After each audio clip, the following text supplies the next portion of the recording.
श्रोतेहो नमस्कार. ऐसी अक्षरे रसिके या कार्यक्रमात आज आपण ऐकणार आहोत समीर गोडबोले यांचा ललितबंध गीता रहस्य शोध कर्मयोगाचा. वाचक स्वर दिनेश अडावतकर. भारतीय स्वातंत्र्य लढ्यात लोकमान्य टिळकांचं योगदान हे केवळ राजकीय नेतृत्वापुरतं मर्यादित नव्हतं, तर ते एक संपूर्ण विचार प्रवर्तन होतं. टिळक हे केवळ क्रांतिकारी नेते नव्हते, तर ते एक असामान्य विचारवंत, कुशल संपादक, तत्वचिंतक आणि समाज प्रबोधन करणारे शिक्षकही होते.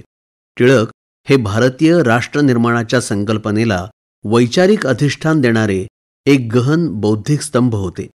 त्यांच्या विचारांची व्याप्ती ही राजकारणापुरती मर्यादित नव्हती, तर ती सामाजिक परिवर्तन, आर्थिक स्वावलंबन आणि सांस्कृतिक पुनरुज्जीवनाच्या व्यापक चौकटीत अधिष्ठित होती. टिळकांनी ब्रिटिश सत्तेशी संघर्ष करताना स्वराज्य या संकल्पनेला अभिजनांच्या चर्चेतून मुक्त करत ती सामान्य जनतेच्या मनामनात रोवली.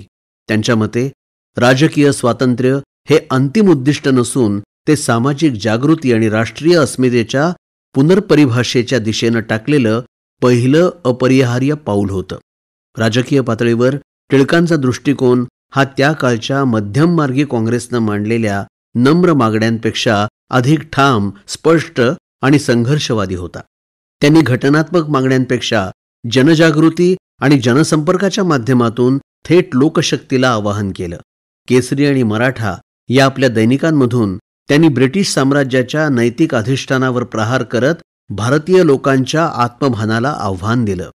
त्यांची राष्ट्रवादाची व्याख्या ही राजकीय संकल्पनेच्या पलीकडे जाऊन सांस्कृतिक आणि आध्यात्मिक पातळीवर जाणारी होती, जिथं राष्ट्र ही केवळ भौगोलिक संकल्पना नसून ती एक जीवनशैली, एक सांस्कृतिक परंपरा आणि एक ऐतिहासिक जबाबदारी होती.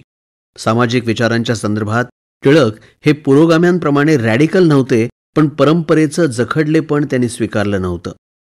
त्यांनी समाज सुधारणांबाबत जी भूमिका घेतली ती विवेकाधारित, कालसुसंगत आणि सामाजिक समजुतींचा विचार करणारी होती.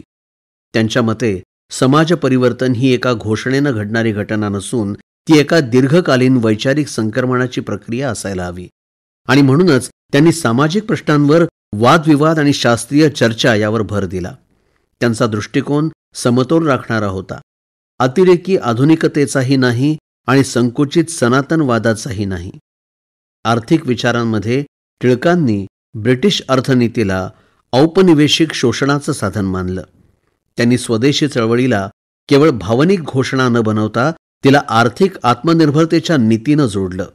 स्वदेशी उद्योगांना प्रोत्साहन देणं, देशी उद्योजकांना एकत्र आणणं आणि उपभोगाच्या सवयींमध्ये बदल घडवून आणणं या गोष्टींमधून त्यांनी एका भारतीय आर्थिक राष्ट्रवादाची बीजं रोवली. ब्रिटिश वस्त्रांच्या बहिष्काराला त्यांनी केवळ प्रतिकाराचं साधन न मानता देशांतर्गत उत्पादन क्षमता निर्माण करण्याचा एक दूरदृष्टीपूर्ण मार्ग म्हणून हाताळलं.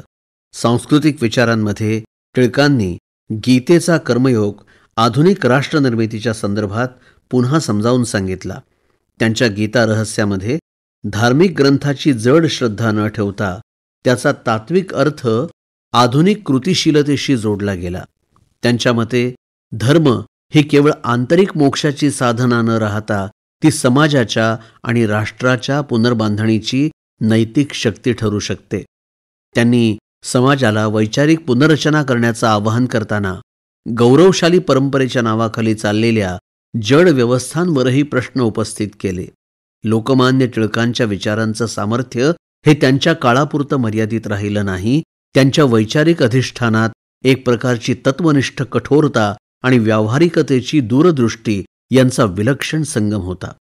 आजच्या भारतात जिथे राजकीय आत्मसमर्पण आणि सांस्कृतिक विस्मरणाची झापडं चढवली जात आहेत, तिथं टिळकांचे विचार पुन्हा नव्यानं समजून घेण्याची आवश्यकता आहे, कारण त्यांनी राष्ट्रवादाला केवळ घोषणा न ठेवता तो एक वैचारिक प्रकल्प बनवला होता.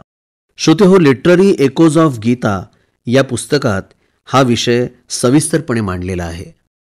गीता रहस्य शोध कर्मयोगाचा समीर गोडबोले लिखित ललितबंधाचा पहिला भाग आत्ताच आपण ऐकलात. निर्मिती सहाय्य केलं होतं पूर्वा राणे हिने. सादरकर्त्या नेहा खरे. पुन्हा भेटूया उद्याच्या कार्यक्रमात. नमस्कार.